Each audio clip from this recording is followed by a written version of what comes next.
আসসালামু আলাইকুম। আফিয়াস আর্ট ওয়ার্ল্ডে তোমাদের সকলকে স্বাগতম। সকলকে জানাই ঈদ মোবারক। সেই সাথে সকলকে ঈদুল আজহার শুভেচ্ছা জানিয়ে শুরু করছি আজকের ভিডিওটি। আজকের ভিডিওতে আমরা শিখব কিভাবে খুব সহজে গরুর মাধ্যমে একটি ছবি আঁকা যায়। অনেকেই গরু আঁকতে পারো না, তাই আমি খুব সহজে গরু আঁকার কিছু নিয়ম দেখিয়েছি। আশা করছি তোমরা বুঝতে পারবে এবং শিখতে পারবে।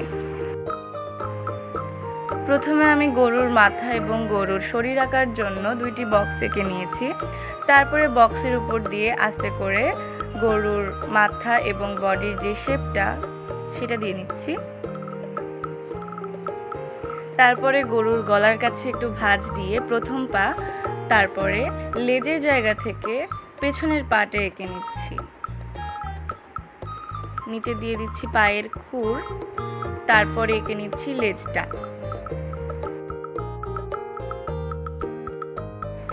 তারপরে আমি গরুর অন্য পাগুলো এঁকে নিচ্ছি, সাথে পায়ের খুরগুলো এঁকে নিচ্ছি। তারপরে এখন আমি গরুর গলায় দড়ি এঁকে নিচ্ছি একটি কাঠের সাথে, সেই দড়িটি বাঁধা। তারপরে নিচে দিয়ে দিচ্ছি একটু ঘাস। এবার গরুর চোখ এঁকে নিলাম।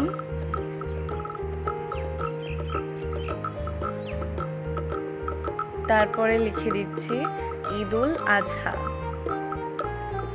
এখানে তোমরা নিজেদের ইচ্ছা মতো যে কোনো কিছু অ্যাড করতে পারো। চাইলে তোমরা এই গরুটি ব্যবহার করে দৃশ্যও আঁকতে পারো। যেহেতু আমি ঈদুল আজহা উপলক্ষে এঁকেছি, তাই আমি অন্য কোনো কিছু অ্যাড করিনি।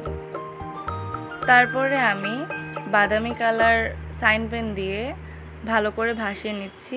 পুরো গরুটি আমি আজকে সাইন পেন দিয়ে রং করব।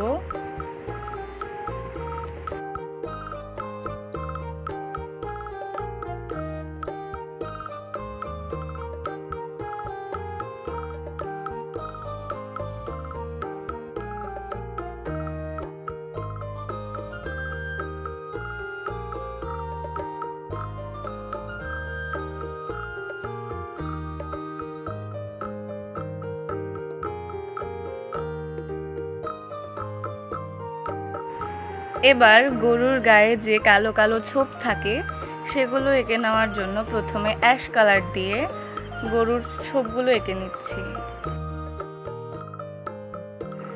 তারপর মার্কার দিয়ে ছোপগুলো ভাসিয়ে দিচ্ছি।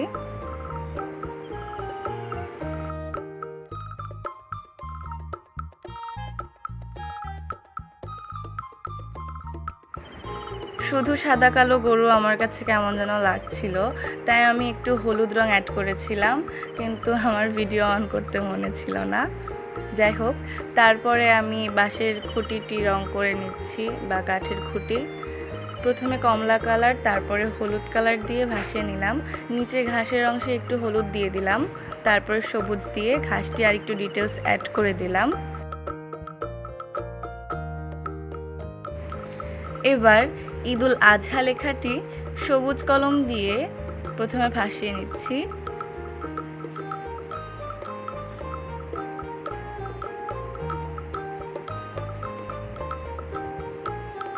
তারপর আজহা লেখাটি লাল কলম দিয়ে ভাসিয়ে নিচ্ছি।